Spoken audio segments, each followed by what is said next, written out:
boshimizga ming yutuqdan keyin bir musibat kelsa, o'sha musibat hamma joyda doston qilinadi. Yutuqlar gapirilmaydi.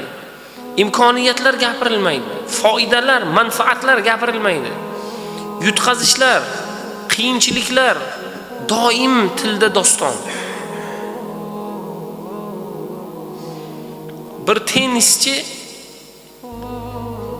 sherigidan 16 marta mag'lubiyatga uchraganidan keyin 17-martasida g'alaba qozongan ekan sherigini. Shunda aytgan ekan: "Meni 17 marta mag'lubiyatga uchratish har kimga ham emas" degan ekan.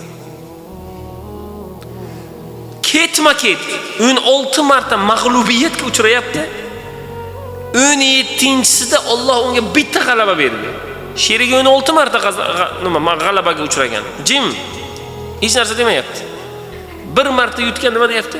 Meni deyapti. 17 marta ketma-ket mag'lubiyatga uchratish hammaga ham emas. Hozir bugungi kunda o'zimizga o'zimiz soxta qarsak chalyapmiz. Sen zo'rsan deyapmiz. O'zi haftaga bir marta jumaga keladi kechikib.